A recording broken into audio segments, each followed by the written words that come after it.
আসসালামু আলাইকুম, hello viewers, welcome back to my channel. চলে আসলাম নতুন আরেকটা ভিডিও নিয়ে আপনাদের সাথে কিছুক্ষণ আড্ডা দিতে। আশা করি সম্পূর্ণ ভিডিওটি জুড়ে আপনারা আমার সাথেই থাকবেন। ভিউয়ার্স, আজকে অন্যরকম একটা ভিডিও নিয়ে আপনাদের সাথে আড্ডা দিব। তাই সবার কাছে অনুরোধ থাকলো, সবাই খুব মনোযোগ সহকারে না টেনে আমার সম্পূর্ণ ভিডিওটি দেখার চেষ্টা করবেন। টেনে টেনে দেখলে অনেক গুরুত্বপূর্ণ বিষয় মিস হয়ে যাবে, তখন আবার অনেক কিছুই আপনাদের অজানা থেকে যাবে।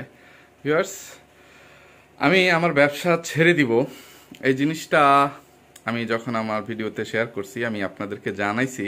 এর মধ্যে আমার আসামি পক্ষের কিছু দালাল চামচারা খুশিতে আত্মহারা হয়ে গেছে।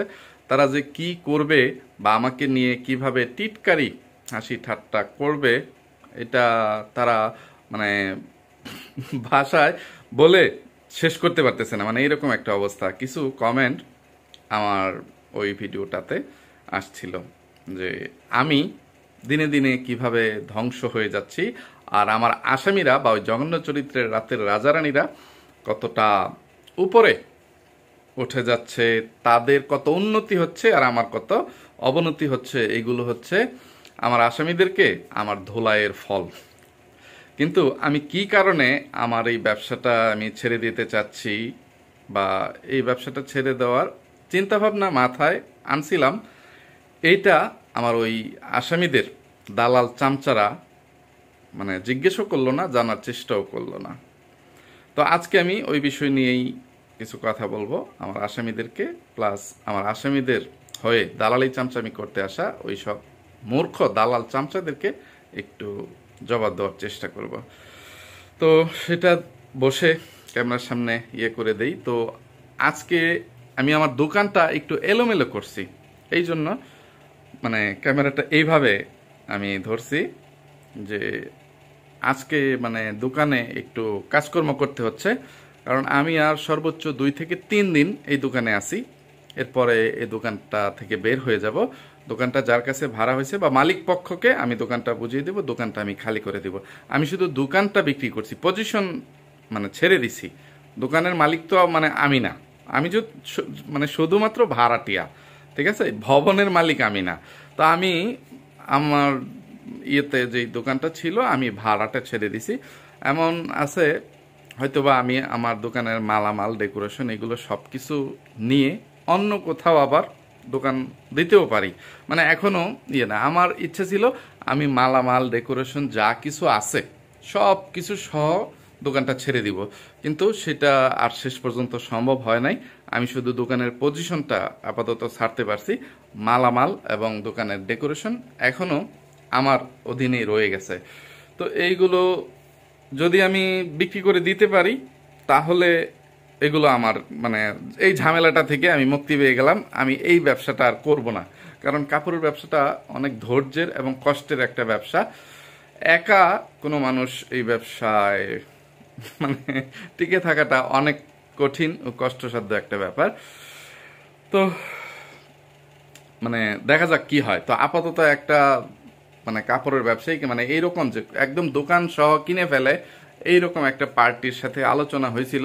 তো আমি আমার দোকানের মালামাল মানে একদম কত টাকার মালামাল এখনো আমার দোকানে অবশিষ্ট আছে এরকম কোনো হিসাব কিতাব মানে ফাইনাল টোটাল হিসাবটা আমি করি নাই। তো যেই পার্টিকে নিয়ে আসছি তারা মানে একদম কি বলবো 10 থেকে 20 মিনিটের মধ্যে মানে সব হিসাব করে ফেলছে। যে এখানে ডিসপ্লে দেওয়া যে বাচ্চা কিছু জামা কাপড় ছিল এগুলো এইখানে তারা এইভাবে রাখছে, তারপরে কোন মালামালগুলো কিভাবে রাখছে সেগুলো দেখাচ্ছি। এখানে মোটামুটি অনেকগুলো মালামাল আছে।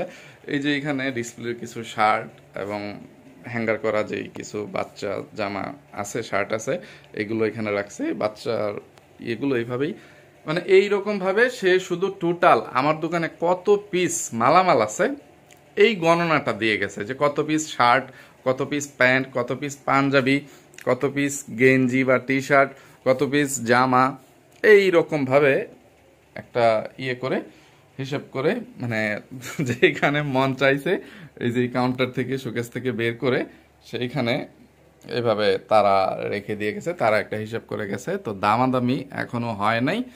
আমাকেও একটু চিন্তা ভাবনা করে একটা দাম চাইতে বলছেন, যে এত পিস মাল আছে, মালের লিস্ট আপনাকে করে দিয়ে গেলাম, আপনি এবার হিসাব করে আমাদেরকে ফোন করে জানায়েন। তো দামে দরে যদি আমাদের সাথে বনিবনা হয় তাহলে হয়তো বা তারা আমার কাছ থেকে মাল নিবে, আর যদি আমার বোঝে না হয় তাহলে আমি এইসব মালামাল নিয়ে অন্য কোথাও নিচে এই মার্কেট থেকে, এই ভবন থেকে বের হয়ে অন্যত্র কোথাও বসে যাব। তো ব্যবসাটা আমার থাকবে। তো আমি ব্যবসাটা কেন ছেড়ে দিতে চাচ্ছিলাম সেইটা আপনাদের সাথে বসে আলোচনা করতেছি। তো এখানে এই ব্যাক ক্যামেরাটা বন্ধ করার আগে যে দেশি কুত্তাকে একটু দেওয়ার জন্য, মানে প্রতীকী লজ্জা, তাদের তো আবার লজ্জা নাই, এই লজ্জার ভ্যাকসিন মানে আবিষ্কার করাটা যে কত জরুরি হয়ে দাঁড়াইছে এইটা ভিউয়ার্স আপনাদেরকে বলে শেষ করতে পারবো না। আপনাদের কারো জানা মতে যদি এইরকম কোনো আবিষ্কারকের সাথে বা বৈজ্ঞানিকের সাথে পরিচয় বা আত্মীয়তা বা বন্ধুত্ব, মানে যে কোনো কিছু থাকে, আপনারা না এই বিষয়টা খুব গুরুত্বের সহিত তাদের কাছে একটু অনুরোধ জানাবেন, তাদের কাছে আর্জি জানাবেন যে আপনারা পরবর্তী জিনিস যত গুরুত্বপূর্ণই হোক, সেটা এই যে পারমাণবিক বোমা এটা সেটা কত কিছু আবিষ্কারের জন্য বৈজ্ঞানিকরা মানে চেষ্টা করে যাচ্ছেন, আরো অনেক গুরুত্বপূর্ণ জিনিস আবিষ্কারের চেষ্টা করে যাচ্ছেন। এর মধ্যে বর্তমান সময়ে এই বেহায়াপনা এবং লজ্জাহীন মানুষদের, মানে নির্লজ্জ বেহায়াপনার পরিমাণ যেই পরিমাণে বৃদ্ধি পাচ্ছে, এতে করে লজ্জার ভ্যাকসিন আবিষ্কার করাটা সবচেয়ে বেশি জরুরি।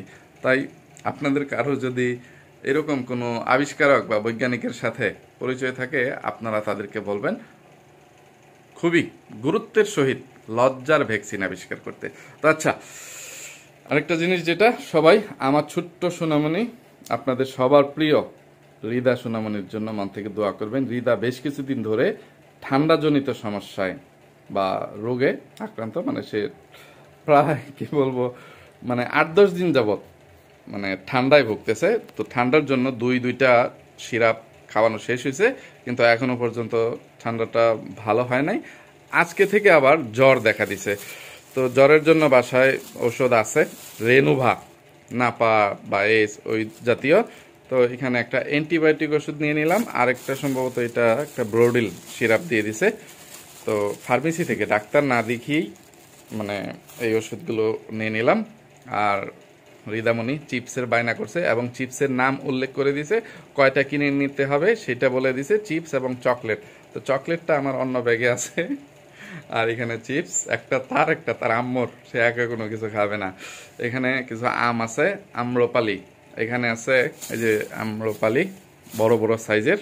ড্রাগন আমাদের দাঁতের বাগানের মানে ঐতিহ্যবাহী আমাদের সিচুয়েশন ম্যাথমের, আমাদের বোরিং ম্যাথম বা বন্ডিং ম্যাথম, ওই ভণ্ড বাচাল মুখোশধারী শয়তান টিট গার্ডেন দাঁতের বাগানের মায়ের প্রিয় ফল ড্রাগন নিয়ে, মানে সে ড্রাগন কিনলে এটা নিয়ে ভিডিও করবই। তো মানে চিপস, আম, ড্রাগন ফল, লবণও আছে, নুন, লবণ, দারচিনি, এলাচি, পলুয়া, এখানে পলুয়ার চাল আছে, এরফানের পলুয়ার চাল, যেটা প্যাকেটজাত পাওয়া যায় না, তাই এটা আগলাটাই নিতে হয়। আর এখানে আছে পটেটো, মানে আলু গুঁড়া, বুঝছেন? তো আচ্ছা ঠিক আছে, একটু ঠাট্টা মস্করা করলাম। মনের মধ্যে এত কষ্ট যে এখানে এই যে কাপড়ের দোকানটা ছেড়ে দিচ্ছি বা পজিশন ছেড়ে দিছি, 5টা বছর এই দোকানে ব্যবসা করছি। তারপর মানে এই যে এই ব্যবসাটা সাজিয়ে নিয়েছিলাম। তো সবকিছু শুরু করতে গেলে সেখানে মানে পাগল হয়ে না কি হয়ে শুরু করতে হয়, আর এটা শেষ করতে গেলে, বেচতে গেলে ছাগল হয়ে বেচতে হয়। তা আমার অবস্থাটা ওই রকম হয়ে যাচ্ছে যে কত টাকা বা কত লক্ষ টাকা যে আমি ড্যামারেজ দিতে হবে আমাকে। কারণ এখন যদি আমি এখানে ডেকোরেশনগুলো মানে আলাদাভাবে বিক্রি করতে চাই, এগুলোর দাম অর্ধেকের মতো হয়ে যাবে বা তার চাইতেও কম হয়ে যাবে। ঠিক আছে, এই যে পুরো দোকানের গ্লাস, এই যে এখানে আমি যে লুকিং গ্লাসে আমাকে দেখা যাচ্ছে, ওই গ্লাসটাও মানে পরবর্তী যে ভাড়াটিয়া সে নেবে না। এই দেয়ালটা সে ভেঙে ফেলবে, এটা তো একটা কিচেন ছিল, তো এইটুকু ভেঙে সে একদম মানে করে ফেলবে পুরোটা দোকান, মানে দোকানের মতন করে করবে। আমার এটা তো রেস্টুরেন্টের জন্য এরকম করা ছিল, তো ওই রকম অবস্থার মধ্যে দিয়েছি। তো এই যে সামনে যে গ্লাসগুলো আছে, প্রত্যেকটা শাটারের সামনেই কিন্তু গ্লাস দেয়া, এদিক দিয়েও গ্লাস দেয়া। এই গ্লাসগুলো এখন পরবর্তী ভাড়াটিয়া আমার কাছ থেকে নিচ্ছে না। তো এই গ্লাসগুলো এখন আমার কাছে অকেজো হয়ে আছে, বা সোজা কথা এগুলো আমাকে খুবই কম দামে বিক্রি করতে হবে। আমি যদি অন্য আরেকটা দোকানও কোথাও নিচতলায় ভাড়া নেই, তো আমার এত গ্লাস প্রয়োজন হবে না, বা ওই দোকানের গ্লাসের মাপের সাথে হয়তোবা এই গ্লাসের মাপ হবে না, হবে না মানে কি যে একটা ইয়ের মধ্যে পড়ছি। তো এই যে এই কাউন্টারগুলো, শোকেসগুলো, ডেকোরেশনগুলো, মানে সব কিছুতেই আমার মানে অনেক ড্যামারেজ দিয়ে মাল এবং ডেকোরেশন বিক্রি করতে হবে। তো এই ক্ষতি আমি মেনে নিয়েও আমার দোকানটা কেন ছাড়তে চাইছিলাম, সেই কথাগুলোই এখন আপনাদের সাথে বলি। বিশেষ করে আমার দালাল চামচাদেরকে একটু জানাই, তারা তারপরে বুঝতে পারবে যে তাদের জন্য বা তাদের গুরু পীর মুর্শিদদের জন্য কি আইক্কাওয়ালা বাস অপেক্ষা করতেছে। ভিউয়ার্স, আপনারা এতক্ষণ পর্যন্ত আমার ভিডিওটা যেভাবেই দেখেন না কেন, এখন থেকে বাকি ভিডিওটুকু খুব মনোযোগ সহকারে দেখার চেষ্টা করবেন এবং আমার কথাগুলো খুব মনোযোগ সহকারে শোনার চেষ্টা করবেন। এই যে আমি আমার ব্যবসা প্রতিষ্ঠানটা ছেড়ে দিচ্ছি বা অলরেডি ভাড়া হয়ে গেছে, তো আমি এই ব্যবসাটা ছেড়ে দেওয়ার চেষ্টা মোটামুটি আরো অনেক আগে থাকতেই করতেছিলাম, প্রায় আরো 1 বছর আগে থাকতে, যে আমি আমার শত্রুদের সাথে যুদ্ধ করার জন্য একটা প্রস্তুতি নেওয়ার চেষ্টা করতেছিলাম। আর এখানে একটা পিছুটান রেখে, মানে আমি আমার শত্রুদের সাথে মাঠে রণাঙ্গনে গিয়ে ঠিকমতো যুদ্ধটা করতে পারবো না, যেহেতু আমার এখানে কোনো ব্যাকআপ নাই, আমার কোনো অ্যাসিস্ট্যান্ট নাই, বিশ্বস্ত একটা কর্মচারী নাই, আমার কোনো ছোট ভাই বাতিজা বাগিনা মানে আমার অধীনস্থ থেকে আমার এই জিনিসটা প্রতিষ্ঠানটা মানে সামলে রাখতে পারবে, সবকিছু ঠিক থাকবে, এইরকম কেউ নাই। আর আমার সন্তানরা কত ছোট সেটাও আপনারা জানেন। আর আমি আমার সন্তানের জন্যই সোজা কথায় যুদ্ধটা করতেছি, সেটাও আপনারা জানেন যে আমার বড় সন্তানের বয়স 11 পের হইল। এই যে মে মাসে 15 তারিখে 11 পার হয়ে 12তে পা রাখলো সারিকা। আর রিদা কতটুকুই বয়স। তো আমি একা যেহেতু এই যুদ্ধে মানে অনেকগুলো রাতের রাজারানীদের সাথে লড়ে যাচ্ছি, তো এইখানে এই ইয়েতে আমার যত ইনভেস্ট আছে এইগুলো সব একত্রিত করে মানে আমার কাছে বা অন্য এভাবে রাখার চেষ্টা করছি, মানে একটা হজবরল লাগিয়ে ফেলতেছি, কথাগুলো সাজিয়ে গুছিয়ে বলতে পারতেছি না।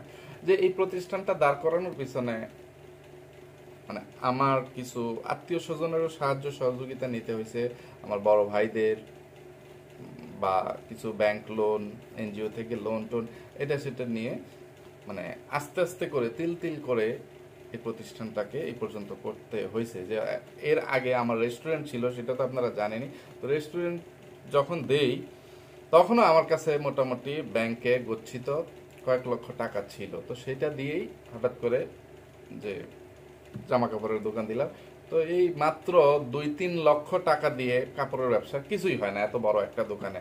তাই আমাকে ব্যাংকের বা এনজিও থেকে মানে কিছু টাকা পয়সা নিতে হয়েছে।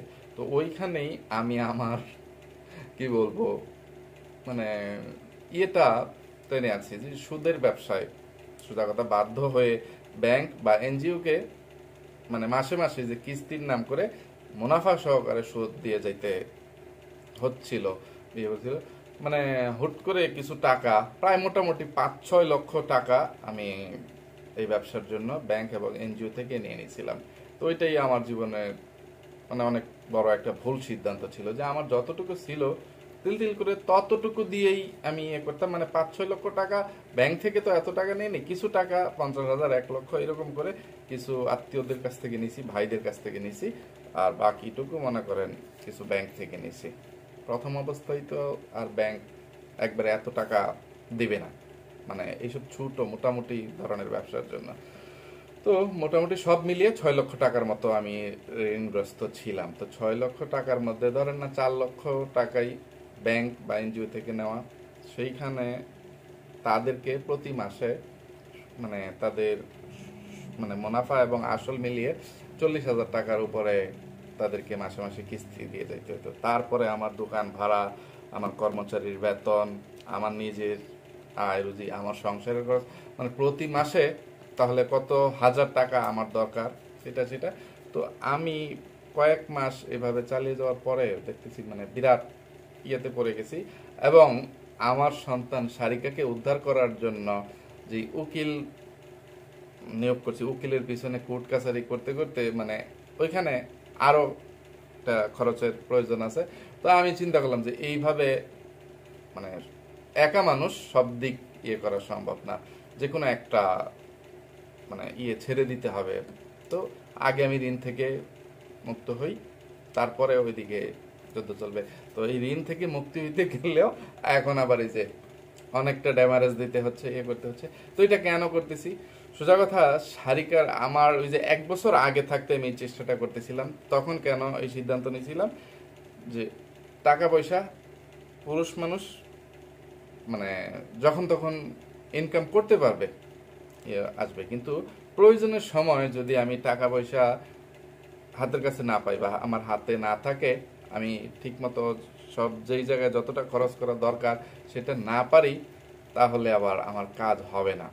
তো আমি যদি হঠাৎ করে মানে যে প্রতি মাসে যেহেতু 40-45 হাজার টাকা আমার কিস্তিতে চলে যায়, তারপরে আমার সংসার খরচ, ব্যক্তিগত খরচে কোর্ট কাছারি এটা সেটা, মানে কমপক্ষে মিনিমাম 70-80 হাজার টাকা আমার আয় রুজির দরকার, তাহলে আমি মানে এই সব কিছু কভার করতে পারবো।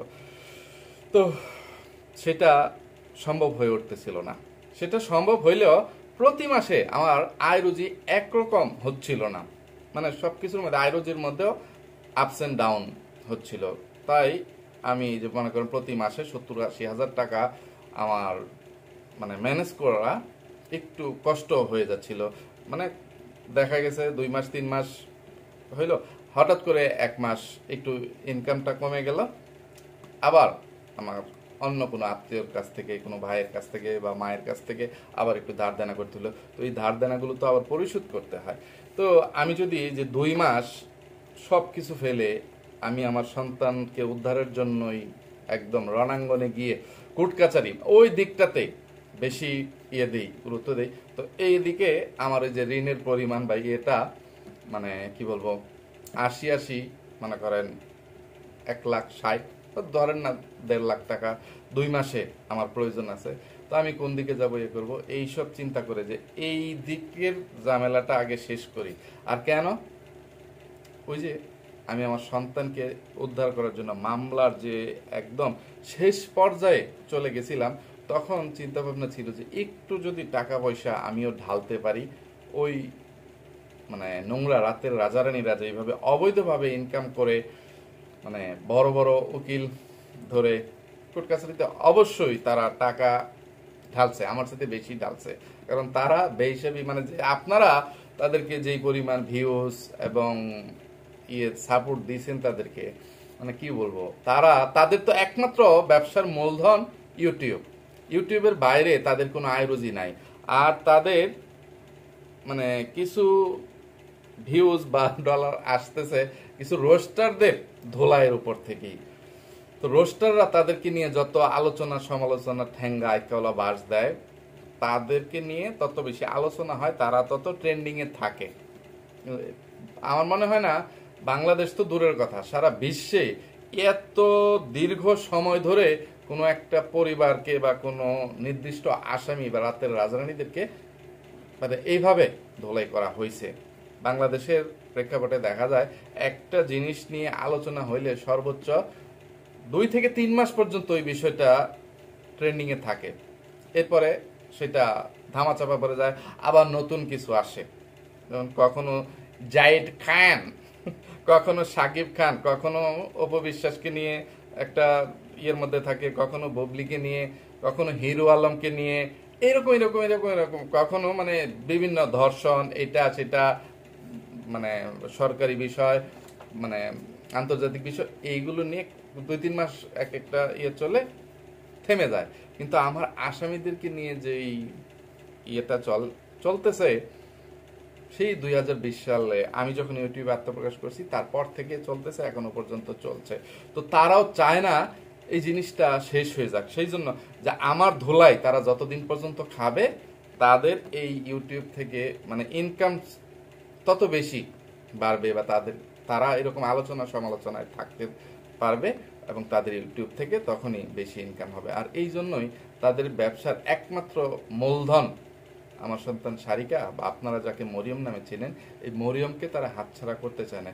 তো তারা কতগুলো সদস্য, কতগুলো রাতের রাজা রানী, কতগুলো চ্যানেল থেকে আয়োজি করে, সবাই সবার এই মানে মূলধনটা মানে ইউটিউব রাখার জন্য, ধোলাইয়ে থাকার জন্য, ট্রেন্ডিংয়ে থাকার জন্য সবাই মিলে যদি তারা মাসে 5,000 করেও টাকা দেয় যে সারিকার মামলার জন্য তুমি লড়, পরকের রানী সাগিনরকে করে, তবুও গিয়ে দেখবেন 10 জন দিলেও 50,000 টাকা শুধু মামলার পিছনে খরচ করার মানে ওই পরকের রানী সাগিনর মানে যোগান দিতে পারছে, করতে পারছে। তো এই জন্য সোজা কথা তারা তাদের সর্বোচ্চটুকু দিয়ে যেভাবে সারিকার পিছনে ব্যয় করতে পারছে, মামলা লড়তে পারছে, আমি এত টাকা আমার একার পক্ষে সারিকার জন্য খরচ করতে পারি নাই। তো আমিও আমার আত্মীয় স্বজনদের কাছ থেকে হেল্প পাইছি, কিন্তু সেটা কতদিন পর্যন্ত, প্রথম হয়তোবা কয়েক মাস, কিন্তু এটা মামলাটা চলছে দীর্ঘ মানে কি বলবো 4 বছরের উপরে, ঠিক আছে। তো আমি এই যে আমার একক চেষ্টায় আমি চেষ্টা করছিলাম যে আমি আমার এইখানকার সব ক্যাশ ক্যাপিটাল একত্রিত করে মামলার পিছনে একসাথে কিছু টাকা ব্যয় করে যদি মামলার রায়টা কোনো না কোনোভাবে আমার পক্ষে আনার একটা চেষ্টা করতে পারি, মানে সোজা কথা ওই পর্যন্ত চেষ্টার মনোভাব, ইচ্ছাটা আমার ছিল, কিন্তু ওই যে ভাগ্যে ছিল না যে দোকানটা ছাড়তে ছাড়তে এই যে এখন এসে ছাড়তে পারতেছি, এখনো ফুল ক্যাশ আমার কাছে আমার হাতে এসে পৌঁছায় নাই, ঠিক আছে। মার্কেটের যে দোকানের যে সিকিউরিটি টাকাটা, ওইটাও আমি যখন দোকান থেকে বের হবো হয়তোবা আগের দিন আমাকে বুঝিয়ে দিবে, তারপরে যে মালামাল, ডেকোরেশন, এটা সেটা যা কিছু আছে সব কিছু এগুলো সেল করার পর এগুলো আমার হাতে আসবে, তারপরে হয়তোবা ব্যাংকের বা আত্মীয়দের ঋণ টিন দিয়ে দিব। তো এখান থেকে যা থাকবে, আমি সোজা কথা এই মালামাল তোলার আগে আমার রেস্টুরেন্ট থাকতেও আমার যেই ক্যাশ ক্যাপিটাল ছিল সেটাও হয়তো বা এখন আর এখান থেকে বের করে নিয়ে যেতে পারবো না। আমার যে মানে তলা ছাড়া ডোলার মধ্যে আমি মানে কিভাবে এতদিন পর্যন্ত আয়োজি করলাম, এগুলো কোথায় গেল, কিভাবে শেষ হলো, আমি কিচ্ছু বলতে পারবো না। তো আমি আমার সন্তানকে উদ্ধার করার জন্যই মানে এই ব্যবসাটা 1 বছর আগে থাকতে ছেড়ে তার পিছনে কিছু টাকা পয়সা বা মানে যে সব কিছুই প্রয়োজনে করে আমি আমার আগে সন্তানটাকে উদ্ধার করি, তারপরে প্রয়োজনে মানে ভাবে রিল্যাক্স ভাবে যে কোনো পিছুটান থাকবে না, কারোর সাথে কোনো যুদ্ধ হবে না, আমি শুধু আমার মানে ব্যবসায় মনোনিবেশ করব, করব। তখন পুরুষ মানুষ চাইলে সব কিছুই করতে পারে, একটু কষ্ট পরিশ্রম বাড়িয়ে দিলে আমি আমার হারানো, লস, ক্ষতি এগুলো পুষিয়ে নিতে পারতাম, কিন্তু সেটা এতদিনে সম্ভব হয়ে ওঠে নাই। তো এখন যেহেতু মামলার একটা রায় হয়ে গেছে, আমি ওই মামলাটা আমার বিপক্ষে রায় আসছে, তো মানে সবকিছু তো এখানেই শেষ হয়ে যায় না। এখন যদি আমি হাইকোর্টে যাই বা আরো উচ্চ আদালতে আপিল করি, করি, আবার নতুন করে টাকা পয়সার প্রয়োজন আছে। আর এই উকিল এতদিন পর্যন্ত আমি যে উকিলের অধীনস্থ হয়ে মানে মামলা লড়ছি, সেটা কিরকম একটা লেবইত্যা উকিল ছিল, আর শেষ পর্যন্ত এই উকিল কি টাকার কাছে মানে তাদের কাছে বিক্রি হয়ে গেছে কিনা, তাদের টাকার কাছে, সেটাও আমি নিশ্চিতভাবে গ্যারান্টি দিয়ে বলতে পারতেছি না। তবে আমার ধারণা এটা হওয়ার সম্ভাবনাই অনেক বেশি, কারণ শেষ পর্যায়ে আমার উকিল আমার কোনো একটা কথাই সে রাখে নাই, আমি যেটাই বলছি তার উল্টা কাজগুলোই সে করছে। আর এরকম মুহূর্তে গিয়ে করছে যে আমি উকিল চেঞ্জ করব, ওই রকম একটা পরিস্থিতি ছিল না। তো এখন যেহেতু মামলাটা হাইকোর্টে যাবে বা হবে, আরো কোর্ট কাছারির বাইরে আমার কত চেষ্টা আমি করব, সেগুলো এখানে আমি বলে দিয়ে আমার আসামিদেরকে বা জঘন্য চরিত্রের রাতের রানী, পরকের রানী মা নামের কলঙ্কিনী সাগিনরকে অ্যালার্ট করে বা সতর্ক করে দিতে চাচ্ছি না। তো এই জন্যই দালাল চামচাদেরকে শুধু এটাই আমি বোঝাইতে চাইছি যে তোমরা যে এত খুশি যে দেখো ওই দাঁতের বাগান, দেশি কুত্তা, মাগিনোর, সাগিনোর, মেকআপ বুতুরি, তারা কত কিছু জায়গা জমি গাড়ি বাড়ি কিনে কত আয় উন্নতি করে ফেলছে, আর তুমি মানে এখন দোকানটাও হারাইতেছো। আমাকে নিয়ে তারা উপহাস করে, আমাকে তারা খুচা মারে, কিন্তু আমি যে আমার এই ব্যবসাটা কি কারণে মানে ছেড়ে দিয়ে এই ব্যবসার সব মূলধন আমার হাতে আনার চেষ্টা করতেছিলাম, সেটা মানে কি বলবো তাদেরকে বুঝাইতে পারিনি। তো আজকে বাধ্য হয়েই সোজা কথা মানে কষ্ট থেকে মানে কথাগুলো বলেই দিলাম। 2 দিন আগে আর পরে বলতেই হইতো। তো আজকে যেহেতু আমার কোনো আসামিদেরকে আমি ধুলাই করতেছি না, কারণ আজকে আমার কোনো আসামিদের উপর দৃষ্টি রাখার মতো কোনো সময় সুযোগ আমার হাতে নাই। দোকানে কত ব্যস্ত সময় পার করছি সেটা আপনারা দেখছেন। তো এই মালগুলো আবার আমাকে গোছাইতে হবে, ইয়ে করতে হবে। আর এখন আমি শুধু মানে তারা শুধু আমাকে মালগুলো মানে এই যে কত পিস মাল আছে, মানে কত পিস শার্ট, কত পিস পাঞ্জাবি, এটা সেটা এরকম ইয়ে করে দিয়েছে, কিন্তু সবগুলো মালের দাম তো একরকম না। কিছু মিডিয়াম দাম আছে, কিছু কম দাম আছে, কিছু মানে হাই রেটের মালামাল আছে। তো এইগুলো একটা একটা করে মেমোর সাথে মিলিয়ে আমি যদি আমার ক্যাশটা যে টোটাল অ্যামাউন্ট এখানে কত লক্ষ টাকার মাল আছে হিসাব করতে যাই, আমার সারা রাতেও ইয়ে হবে না। তো আজকে সারা রাতে কাজ করে বা হিসাব করেও আমি বের করতে পারবো না, আমাকে হয়তো আগামীকালকেও হিসাব কিতাব করতে হবে, তারপরে ওই পার্টির সাথে একটা দাম দর ফয়সালা করতে হবে। তো আচ্ছা, কথা বলতে বলতে অনেকটা সময় চলে গেছে। আমি কতটুকু আমার মনের ভাব প্রকাশ করতে পারছি, আপনাদেরকে বোঝাইতে পারছি জানি না। তো আপনারা একটু মানে মানে বুঝে নেওয়ার চেষ্টা করবেন নিজের বিবেক দিয়ে, নিজের মানে ব্রেন খাটিয়ে, জ্ঞান খাটিয়ে। তো এখন আমি আরো কিছু বলতে গেলে বা আমার কোনো আসামিদের নষ্টামি নোংরামির বর্ণনা দিতে গেলে একটা হজবরলই লেগে যাবো গা, তো কোনোটাই ঠিক মতো হবে না, একটা জগা খিচুড়ি হয়ে যাবে। তো আজকে যেহেতু আমার কোনো আসামিকে ধুলাই করি নাই, আজকে তারা একটু সাধারণ ছুটি পেয়ে গেল আর কি, তারা ছাড় পেয়ে গেল। তো আপনারা শুধু মন থেকে দোয়া করবেন আমি যেই উদ্দেশ্য নিয়ে আমার ব্যবসা প্রতিষ্ঠানটা ছেড়ে দিয়েছি, আমি যেন সেই উদ্দেশ্যে সার্থক ও সফল হইতে পারি। শেষ পর্যন্ত আমার সর্বস্ব দিয়ে হইলেও আমি যেন আমার সন্তান সারিকাকে খুব শীঘ্রই উদ্ধার করে আমার কাছে ফিরিয়ে নিয়ে আসতে পারি। এটাই আপনাদের কাছে আমার দোয়া চাওয়া এবং আল্লাহ তাআলার কাছে আমার মানে চাওয়া। তো আজকে এখান থেকে বিদায় নিই। এতক্ষণ পর্যন্ত ধৈর্য ধরে যারা আমার সাথে ছিলেন সবাইকে অসংখ্য ধন্যবাদ।